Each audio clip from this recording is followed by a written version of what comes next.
Okay, hi everyone. Welcome to the NOVEL MSCA Postdoctoral Programme's webinar for applicants. My name is Piritta Parkkari. I'll be hosting this webinar today. I am the impact manager of this NOVEL program, and I'm also a researcher at the University of Eastern Finland's Business School in Innovation Management. And I have here with me three other colleagues. I have Tarja Malm, who is the coordinator of the NOVEL project, and Päivi Eriksson, who is the co-coordinator, and Paula Inkeroinen, who is the program manager. And we are basically the people who form the management committee of this NOVEL program and who are now preparing everything to start our first recruitment call. And our program today is quite simple. First, Tarja Malm is going to be giving us a brief introduction to what is NOVEL, what is this postdoctoral program and why you should apply for it.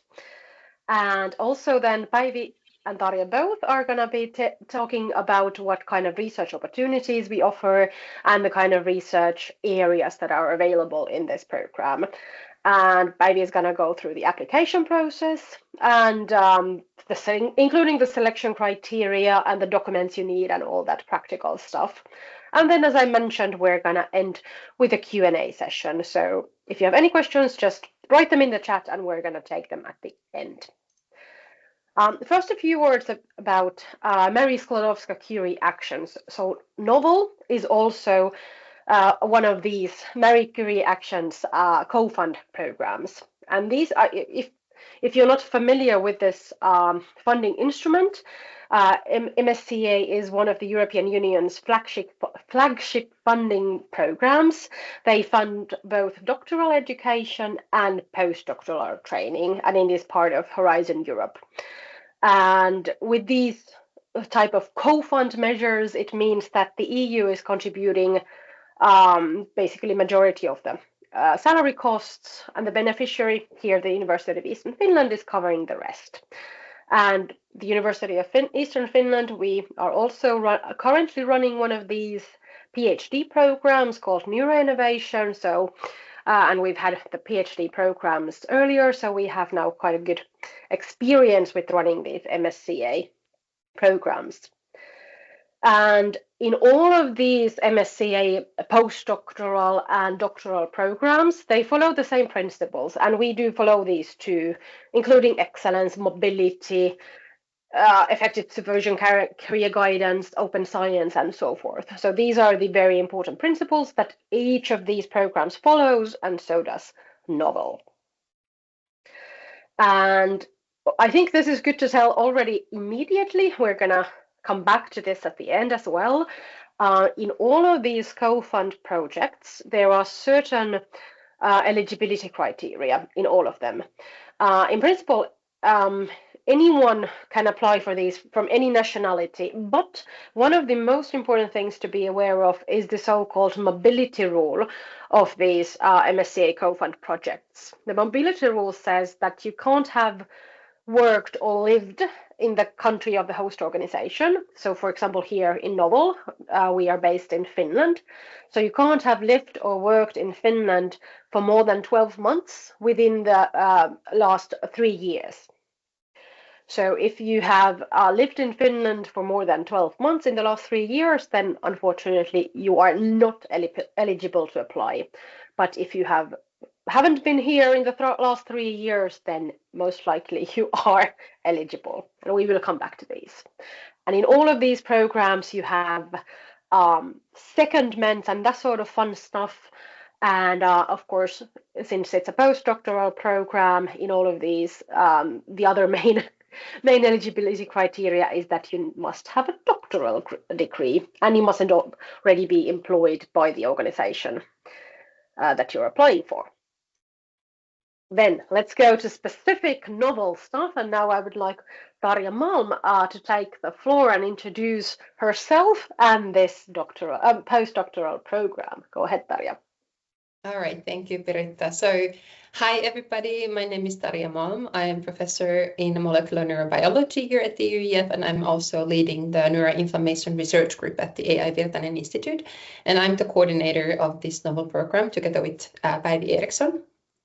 So maybe you can, yeah, thank you. So NOVEL stands for a very long name, but it actually summarizes really well what we do. So it's a novel brain health solutions across 4 focus areas: prevention and care, methods and data, innovation and society, and ethics and well-being. And this is, as Piritta was saying, MSCA co-fund, where the beneficiary is the University of Eastern Finland.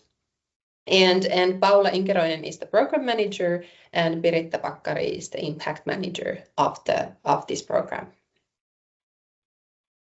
So why we decided to establish this postdoctoral program is that it really maybe builds on with our currently ongoing neuroinnovation program.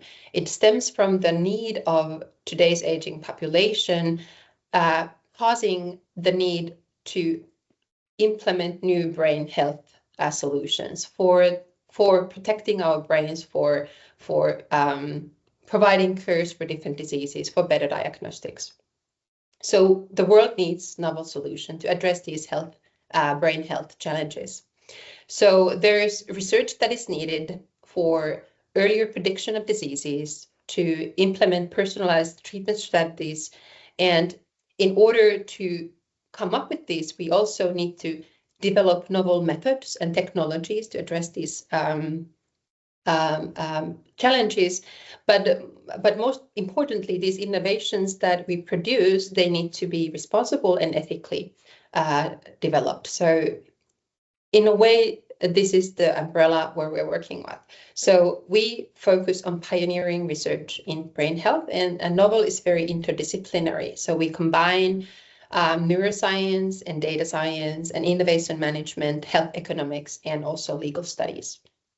So why this is happening at the UEF is that the area around this research is very high quality at the UEF. So we have world-class resources for the research in these fields. We have very unique data sets, we have very unique material and expertise, and also very broad infrastructure. And normally the postdocs within the EU do not really have a steady jobs, and they don't necessarily have very high research autonomy or support for career development, and this is something that we are now really putting a lot of effort on. So if you can go to the next slide. So we're located in Kuopio. NOVEL hosts 14 fully paid postdoctoral positions. These are happening for 3 years. So this is very, very prestigious for any postdoc enrolling in. There are altogether 23 supervisors within the NOVEL program. And additionally, we have also other partners. We have university partners 9, and then also these intersectoral partners that are involved in our program. And we have 2 calls. Now this first call is happening, or is going to be open from March 1st onwards. And then later on, towards the end of the year, we have another call that will open. So yes, so as part of the NOVEL program, we have included these secondments. So all the postdoctoral researchers who are going to be recruited, they will undergo intersectorial secondment that can last between 2 and 6 months. And usually this occurs within the partners here locally within this region of Kuopio.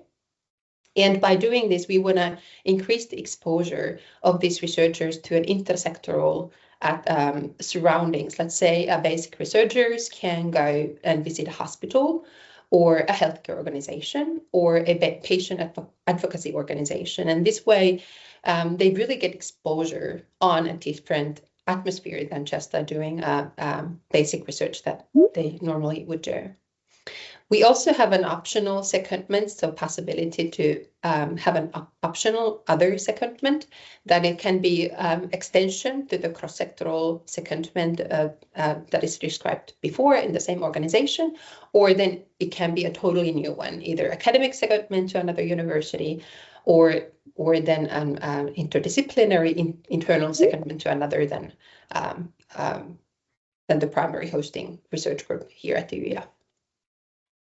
And then they can also have these shorter visits, which are lasting between 1 and 4 weeks, to really gain more professional skills, to enlarge your collaborative network, and also expose individuals to this kind of entrepreneurial or business skills, and all these aims for building this kind of strong international networks with both the academics and also other stakeholders. And of course, during these secondments and shorter visits, the researchers will work on the research project under the supervision of the co-supervisor in the hosting organization. So we provide, as I mentioned before, we provide a lot of support for research and career development. This is at the heart of the NOVEL program. So the aim of our program is to prepare the postdocs with the very diverse career paths, whether it's at the academia or whether it's at the industry or in between. We want to support you. We want to tailor the training towards that. And each of the researchers will be assigned a supervisor, a co-supervisor, and a secondment supervisor and a mentor. So you will be really equipped with a lot of support within this program. And of course, the postdocs will be incorporated into the NOVEL community. As with the Neuro Innovation program, this community has been really rich and really tight and well-functioning. You will always also be incorporated into the neuroscience community here at the UEF, which is, again, very interdisciplinary and very active. And all the researchers will prepare this kind of personalized career development plan that is really tailored based on their interests and backgrounds and needs, and used to guide your future career perspectives. So with the NOVEL training that we offer, we really aim to empower the postdocs that they are capable of leading independent, impactful research, and showcase their achievements both nationally and internationally, and by strengthening and building up the CV, they would have a really good prospect in the future job markets. And we really want to foster this kind of interdisciplinary and intersectorial collaboration and help you build strong collaborative networks. And of course, really focus on enhancing skills in leaderships, in ethics and communication and innovation. And naturally, of course, to support high quality open access publishing, commercialization, and then expertise in supervision and teaching. So a lot of different skills. So we have customized training activities. We have both the disciplinary skills that will be developed through the own research project, through taking forward the individual research projects, through the career development plans and the training portfolio and the secondments. Then we also offer transferable skills in different areas that are important.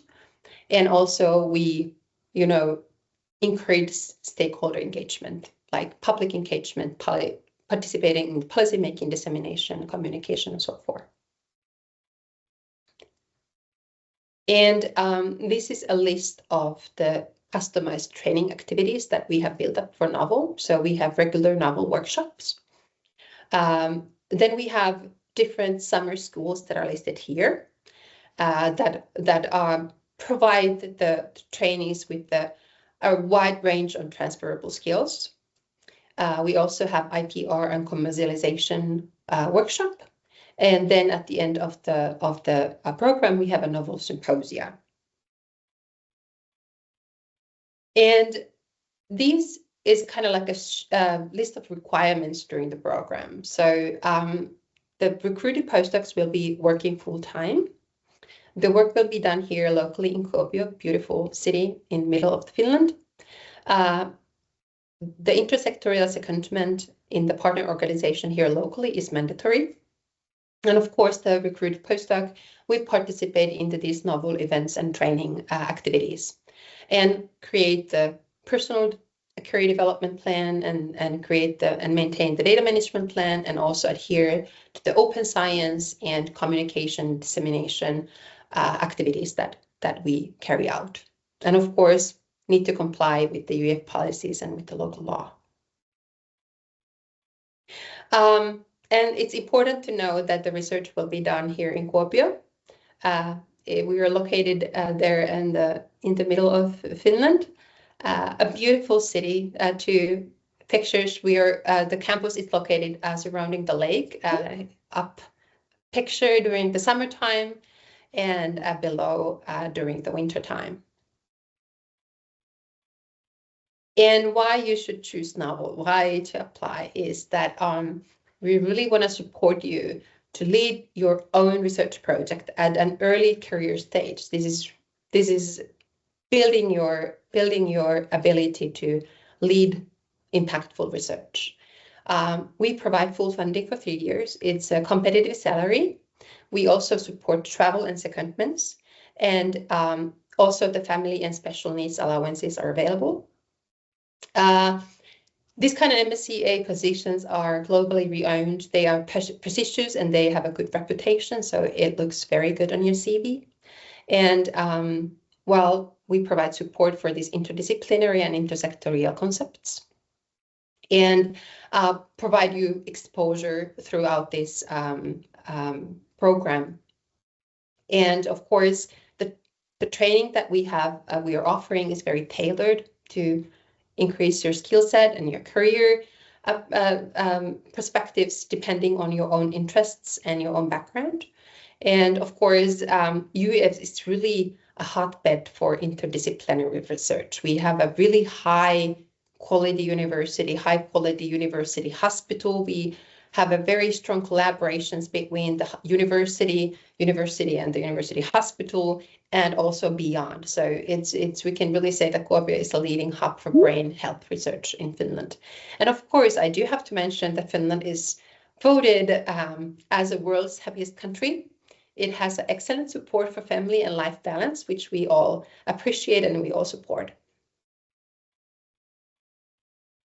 Thank you very much, Tarja. And as I mentioned earlier, if you have any questions, please write them in the chat. We will take all the questions at the end of this webinar. Then next, we're going to be talking about the research opportunities we offer. And Päivi, would you actually like to present yourself before we move on to describing what kind of research opportunities we have in the program? Okay, yes. Hello, everyone. My name is Päivi Eriksson. I'm Professor of Management, specializing in innovation management, and work at the Business School of the University of Eastern Finland.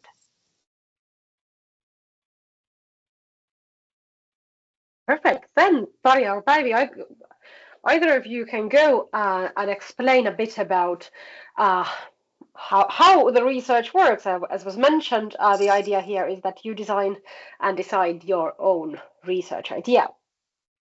Päivi or Tarja, who wants to continue? Please go ahead, I can take this. yeah. So the main idea is that all research in this program is somehow related to brain health, and also at least one of the research areas that Tarja already talks about a little bit. And it means different things in these different research areas, and we will explain how. And then many of these things were already mentioned by Tarja. This interdisciplinary mobility, stakeholder collaboration. Maybe not this one, that there will be a plan concerning either innovation or translational medicine approaches. So either in relation to clinic, or then more like social impact of the research, either one. And of course, also Tarja mentioned that we really have excellent infrastructure and databases at our university. So we could take the next slide. Do you want to, Tarja, first? Because Sure. These are the first call areas that you are talking about. Yes, so we're going to organize this in 2 call sets. So the first call that will open now on 1st of March has 9 positions open. And here in the upper 2 panels are listed the 2 different research areas, the prevention and care, and also the methods and data research areas that are now open. So all of these 9 positions are targeted towards these research areas. So basically, we're carrying out research on neuroscience, both the basic and clinical neuroscience, looking at different disease mechanisms of different neurodegenerative diseases or epilepsy. We're looking at how environmental health effects alter brain health or impact brain health. We aim at developing biomarkers and earlier diagnostic tools. And also we're addressing lifestyle factors and mental health. But in order to gain knowledge in these areas, we also need to develop better models and better tools. So we have a strong focus on neurocomputing and multiscale imaging. We have access to very, very nice patient cohort and clinical trial data. We actively develop human-based models. We need to develop algorithms to analyze data. And we also pay a lot of attention on the data protection and privacy and also data sharing. So these are kind of the key words under the umbrella of which now these 9 positions are going to be open. And then in the second call, we have the 2 other research areas, innovation in society and ethics and well-being.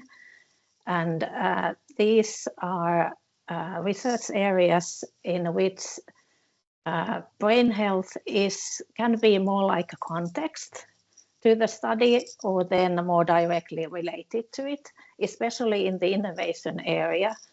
It's about brain health related innovation. And what kind of innovation? That can vary a lot. It can be product, service, societal innovation, different types of companies that are innovative in this field. And then also we have in this area health economics, which is looks at the economical aspects of brain health and innovation. And of course, this innovation area is related to management and leadership, which is a really central topic area here.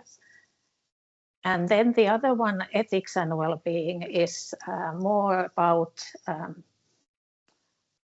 the background is in social legal studies quite a lot. So there you can see that specific types of law areas like elderly law are included, but also a very broad range of ethical questions can be studied in this area. And a topic that is common between these 2 research areas is patient and public involvement. So meaning that how citizens can be involved in brain health research, but of course then also patients and caregivers. So, and that is a really important research area nowadays. And the second call will be then open at the end of this year. Okay, can we have the next? Okay, we actually already also already described this. Yeah, I think we can maybe hop on. I think this is a lot of what we already covered. Yes. So, yeah, Päivi, do you want to continue? Okay, yeah, here are the hosting research groups that you can find on our website. And then if you click it open, you can see more details of every research group, who are the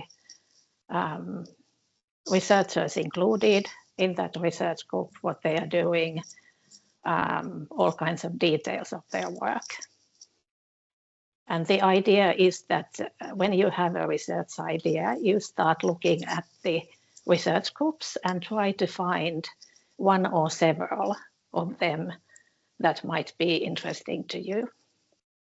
And then early on, contact the research group leader.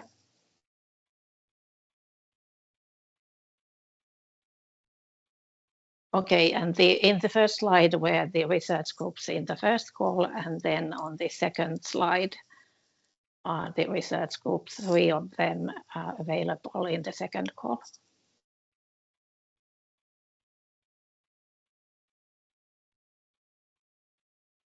And I can tell about this.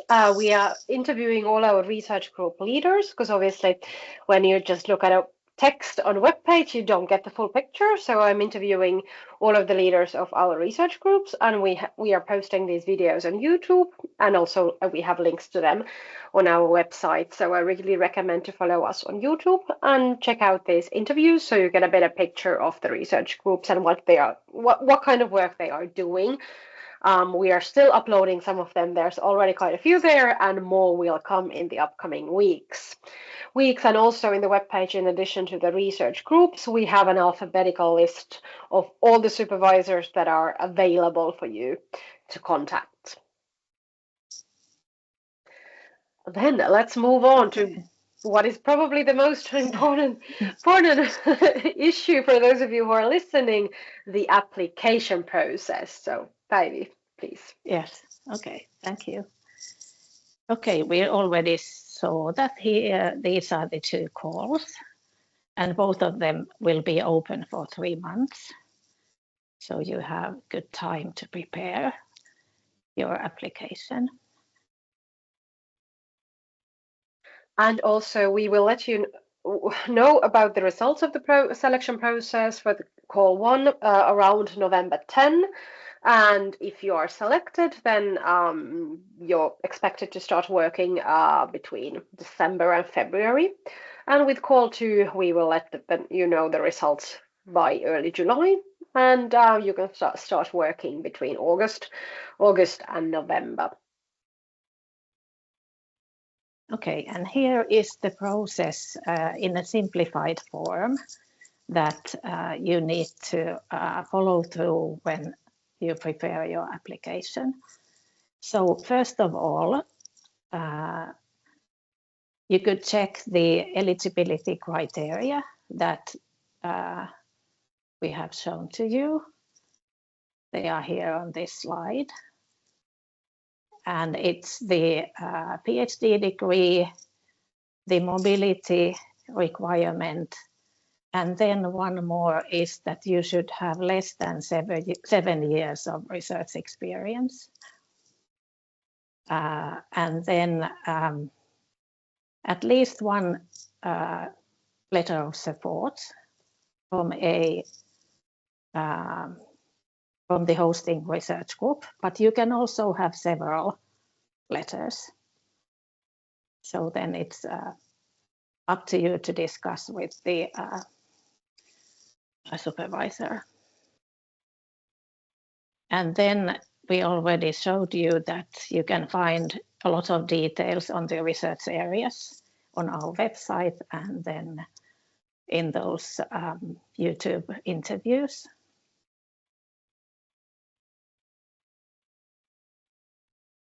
So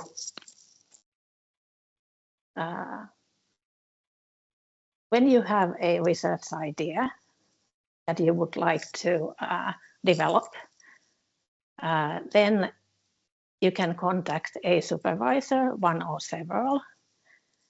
And what you would need to do is to discuss the technical fit of your research idea with one or several groups. And technical fit refers to data sets, infrastructure, equipment, research costs, all of that, not the content of your idea, but the if it's feasible and possible to implement that kind of research in a specific research group or overall in the NOVEL program. And we encourage you to try to contact the supervisors early, have your research idea early, so that you will have time to have these discussions. Because of course it might be that your idea might have not so good fit with the first research group that you contact, and then the supervisor might suggest that please contact this other person. And also it can be possible that if you have an idea that might suit several research groups, that the first supervisor you contact suggests that you could have a discussion with several supervisors present, really to find what would be the research group that would be most beneficial for you. Or if there are several alternatives, even better. And then you can have also several letters. I could actually here answer one of the questions from the chat that regarded that do you have to choose also the co-supervisor? No, you just need to choose here the sort of the main supervisor and contact that person. The co-supervisors and secondment supervisors are added on as you start and as we see what is the best fit. So for now choosing sort of the main supervisor to whose research group you're applying is all you need to do. So no need to think about the co-supervisors. Yeah. Can we take the next one?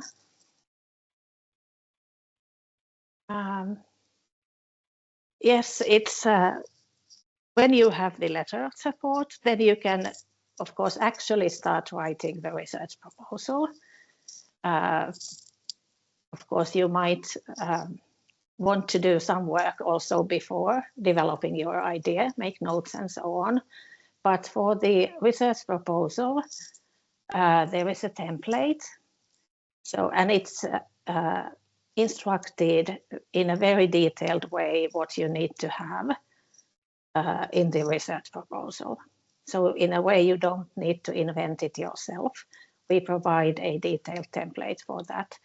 And also actually for all the other documents also, there's a template for CV, there's a template for this letter of support. So we have tried to make it as easy as possible for you to just fill in these templates that we provide. And for instance, the research proposal, there are also instructions on how much you should write on each specific item. So that will be also easier for you. But basically what is needed is at least one letter of support, the research proposal, and a summary of that also.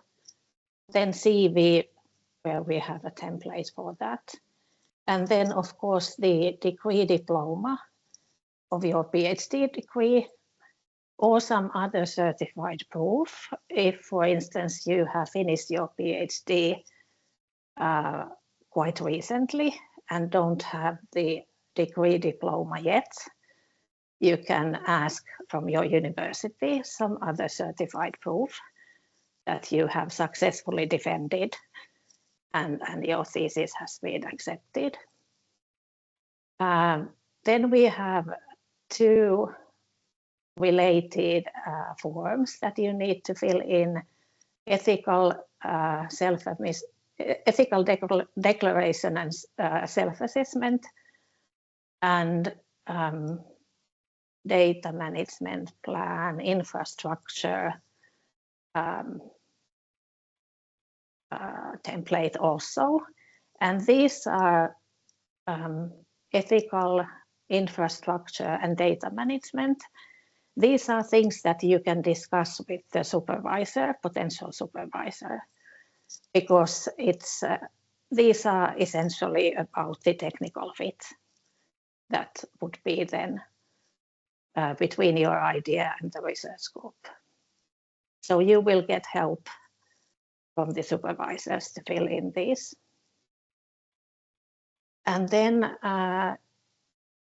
English language proficiency. It's if you have done your PhD in an English program, then that is usually enough. But it can be, when you discuss with the supervisor, it can be that some other proof might be asked for, but that is case by case. And at the University of Eastern Finland, we have an electronic application system that you need to use. It's called Päivi. And there you can upload all the documents on our templates. And of course, as always, try to submit the application a little bit early, not during the last minutes. But then there is also technical support. There is an email address to contact if some technical problems arise in the submission phase. And of course, as always, if your application is late, we cannot take that into our process. And it's even if your research would fit several research groups, you will only submit one application and just put the several letters in that.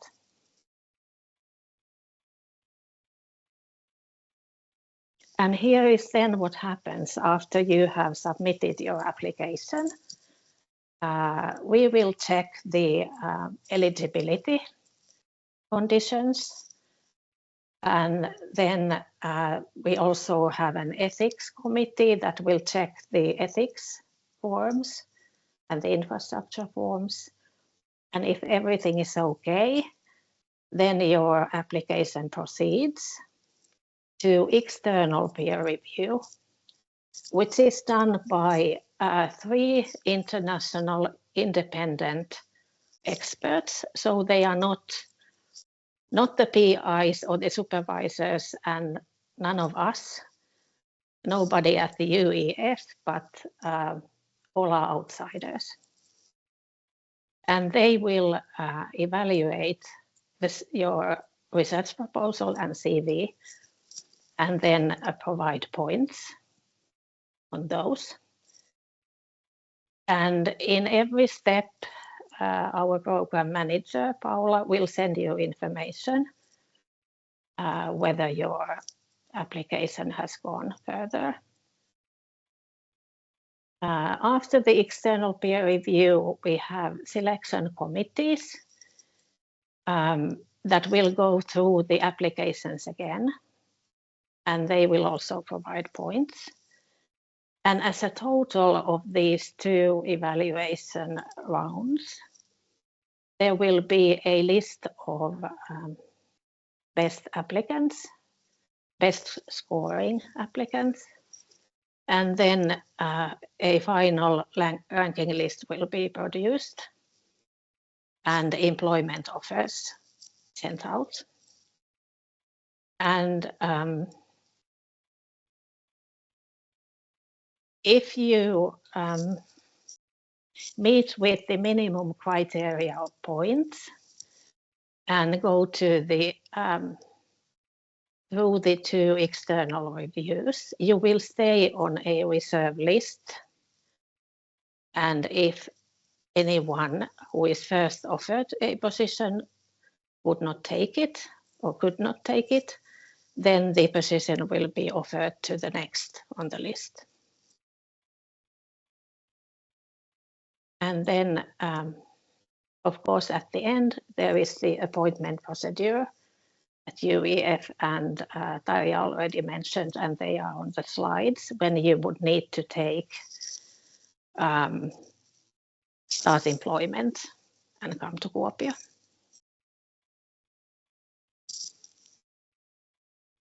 And here is just a short summary of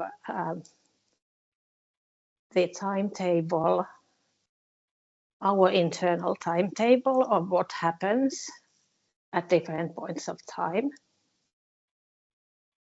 And then in the green arrows, you have when you will get to know where you are in the process.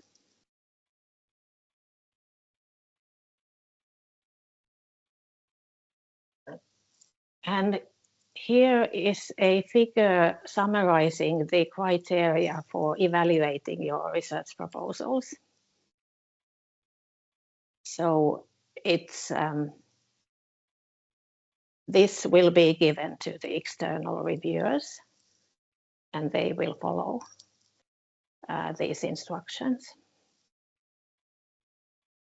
But here you can see, or when you look at the research proposal template, you can see that the template follows the same logic as the evaluation table.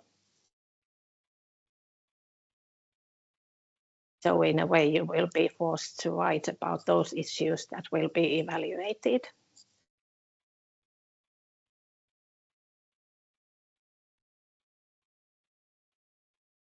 Hey, thank you very much, Päivi and Tarja. Now let's move on to the questions. So if you have any more questions, please write them in the chat and we will respond to them. Let's first start with the ones that we've had there, and then we will go through also the pre-submitted questions. I already answered some of the quick to answer ones in the chat. The first one was about the do you have to choose the co-supervisor yourself? And I already answered that no, you only have to choose the main supervisor and the co-supervisor and host and secondment supervisor and mentor, and all that will be chosen basically if you are selected for the program and when you start working and we know more about what you are doing. And there was an eligibility question that if you are defending your dissertation in June, can you apply? And that's an unfortunate no, because in this funding instrument, you need to have the PhD ready before the call deadline at the ending of May. And then there was a question that should you the maximum 7 years of research employment, does that cover pre-doctoral era or post PhD era? And it basically means the experience you have after obtaining your PhD. So, you know, by the time your PhD degree is timed, is granted to you, it starts, the 7 years starts from there. And in the CV template that we have, you will add all your research experience, and if you have any sort of breaks from research experience, such as a parental leave, or you've worked in academia and then in industry and then again in academia, then the sort of the industry part or the parental leave is going to be deducted from those 7 years. So the 7 years only means the research experience, not time per se. And then there was a good question that does the MSc funding instrument cover any material costs of research, or is this something to discuss with prospective supervisors? Yeah, so the funding does have a tiny bit of money for these research costs and travel. As we mentioned, there's up to 4,500 euros per year for travel. That also includes the secondment if you would need to go to another city, for example. So there is a bit of a money here, but not much. So I would, exactly as was asked in the question, I would definitely discuss with the potential supervisor that what kind of resources your project idea would need and whether we have them. Yeah, because obviously if it's, let's say you would need a super expensive machine that we don't have, then it's very unlikely that we are able to purchase that super expensive machine. So if there are any costs related to doing the kind of research that you are doing, please discuss these with the potential supervisor.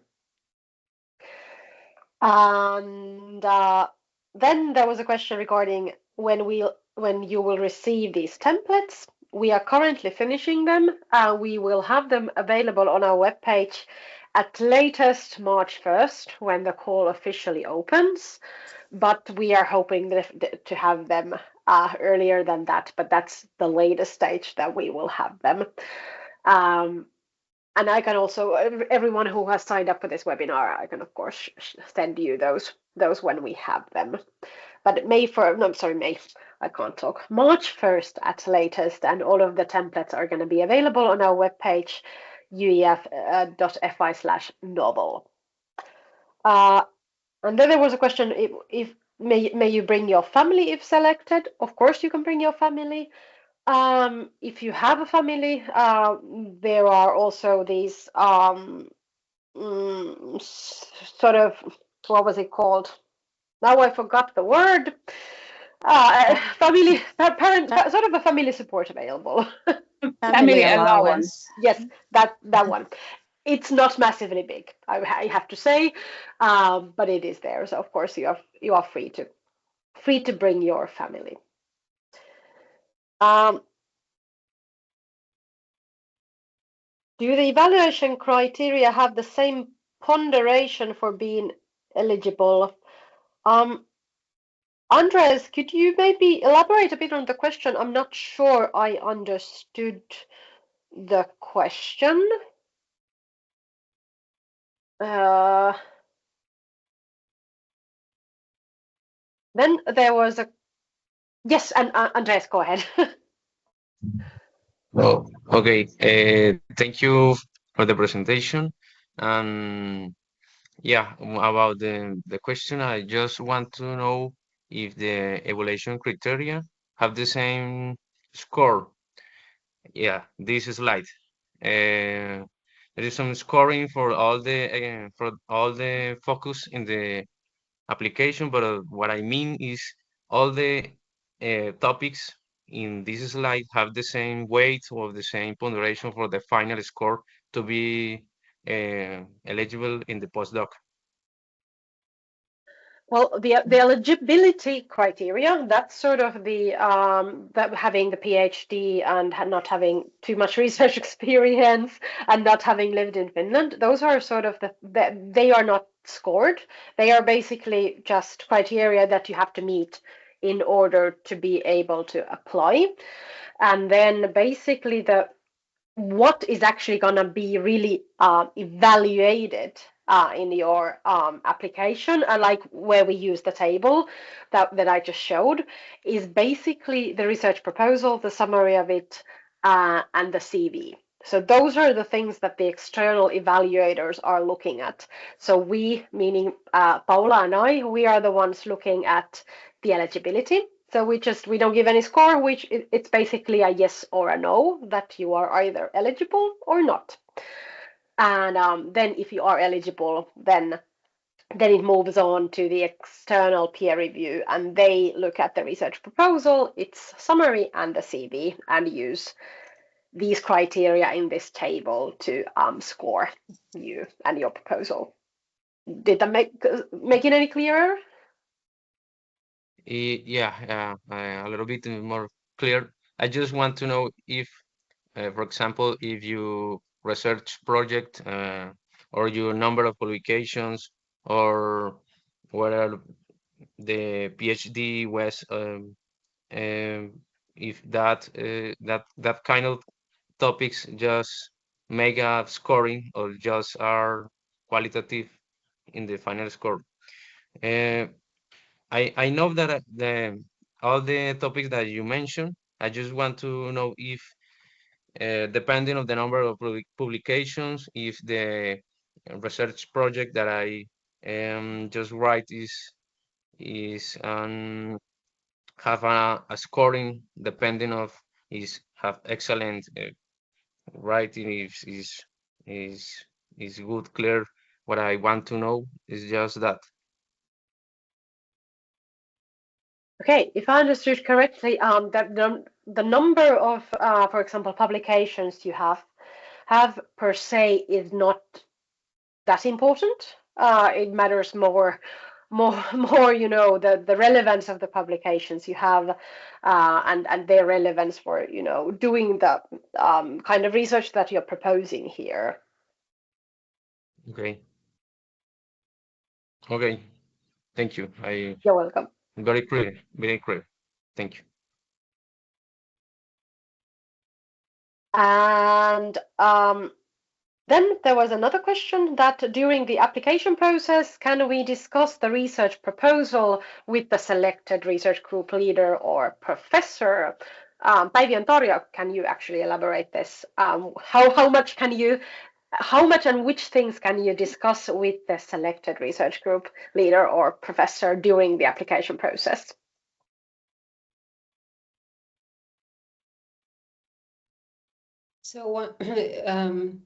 So of course, once you have the research idea, I mean, you need to find a technical fit.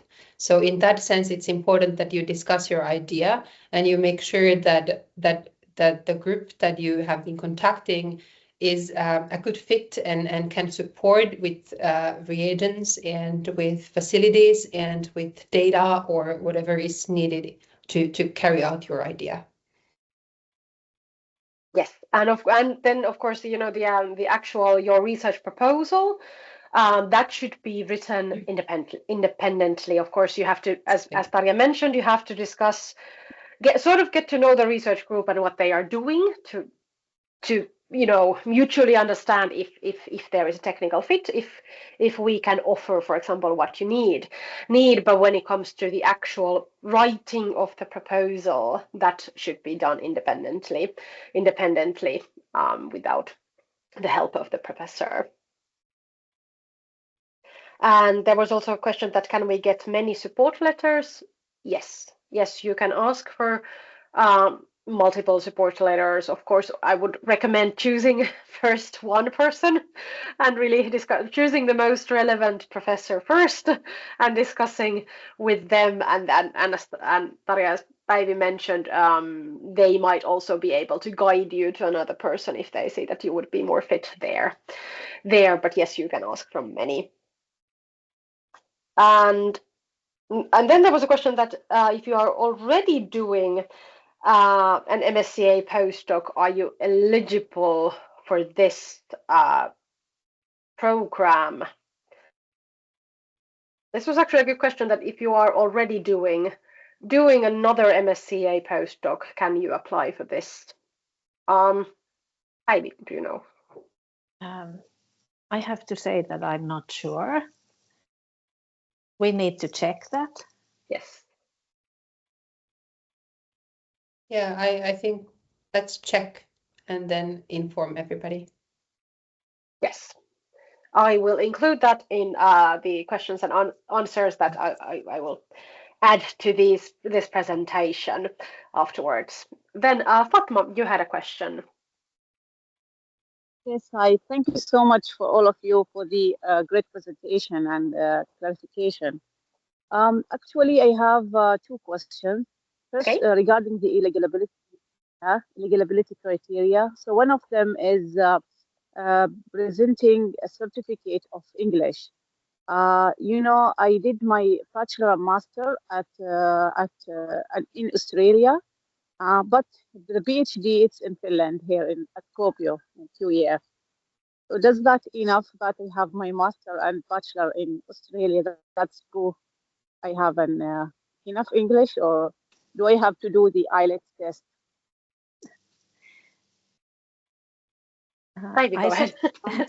I suggest that you, when you contact a supervisor, they can also assess the language proficiency, and they can put that in the support letter. And if it's then, it's case by case. If we think something else is needed, then we will ask. But in your case, if you have 2 university degrees in English, and then when you discuss with the supervisor, if you understand each other and so on, I don't see that there would be a problem. Great, thank you so much. And the second question is also regarding one of the criteria, but I'm not sure more about it. Living in Finland, I think, for more than 12 in the last 36 months. So if I am here in Finland since 2017. Then unfortunately, that's a clear answer. Unfortunately, if you've been in Finland since 2017, it means you're not eligible to apply, because this the whole idea with these MSCA co-fund funding instruments is to promote mobility, that people are moving around and knowledge is moving around. So if you've been in Finland for that long, I would say that unfortunately you are not eligible. Unless you've been away if you've been in Finland in the past, let's say you've been in Finland in 2012 and you've gone away and now you want to come back, then you're eligible. But if you've been here continuously for many years, then unfortunately that means you're not eligible. Maybe I could continue on that. Here the eligible criteria is that you should not reside in Finland for the past 3 years. So there's this in the 36 months immediately before the call deadline. Yeah. More than 12 months. Less than 12 months is fine. Yeah. Thank you so much for this clarification. Yeah, thank you. And then now I noticed in the chat that I maybe misunderstood the previous question about if you're already doing something, that if I understood you the question correctly, it's that it was if you're doing a PhD, MSCA PhD, are you eligible to apply? Yes, if you have done your PhD in another MSCA program, if you meet the other eligibility criteria, you are eligible to apply. But in your case, if it's going to end in August 25, and if you're not going to defend your dissertation and have your degree ready before May 21, then you're not eligible to apply for the first call. However, if your research is related to the topics in our call 2, so the topics of innovation in society and ethics in well-being, which opens in November, then if you finish your PhD in, for example, August 25, then you are okay to apply for the second call, but not for the first call, since you would need to finish your PhD before the end of May. And we're running out of time, but I will quickly check if we've covered the pre-submitted questions. There were lots of questions about the eligibility criteria, and I think we've covered those quite well now. And there was also a specific question that if you have a Finnish residence permit, but you haven't been in Finland, are you eligible to apply? Yes. And if you already have a residence permit, if you would get selected, it would make things easier for you. And also, if you are a citizen of Finland, but you've been away from Finland for more than 3 years, you are eligible to apply. And what documents or proof are needed to prove this mobility eligibility? In the CV template, we have a section where you basically put where you've been and where you've lived and worked within the last 3 years. So we're just looking at that and counting from there. So if you've been in Finland for a holiday or had a research visit in Finland for 2 months within the last 3 years, that's not a problem. Or if you've done so these sort of short things are okay, but more than anything beyond 12 months in total means you're not eligible. And then there were different questions regarding the research. So how flexible is the research topic, and can applicants propose their own research ideas? Yes, exactly. That's the whole idea, that you do propose your own research idea and design your own research. Of course, the flexibility, your research has to do with brain health research somehow, and of course be somehow suitable to the research areas that we have. Can I add one thing? Yes. Several PIs give information on our website, and their own websites about projects that they have ongoing. So it's totally possible that you connect your research idea on one of these projects. And it's actually, in a way, very advisable, because then it's much more likely that there is a technical fit also. Yes. And that's the second question was there, the how can I determine if my research area aligns with this project? Well, that's one of the ways. And basically, how you can determine if your research area aligns with this project, well, check out our webpage for those more detailed descriptions of the 4 research areas, and check out our available research groups and what they are doing. That's the best way, and then contact a selected professor to see if there is the technical fit. Then there was a question about if the research can be conducted in any country, or are there specific partner institutions involved. In this NOVEL MSCA Postdoctoral Programme, University of Eastern Finland is the sole beneficiary, which means that all the research must be conducted in Kuopio in Finland. But as we mentioned, there are these secondments, different kinds of secondments. So of course there can be portions of the research done in other places if it makes sense, but the majority of the work and the day-to-day work and the research is done at the University of Eastern Finland in Finland.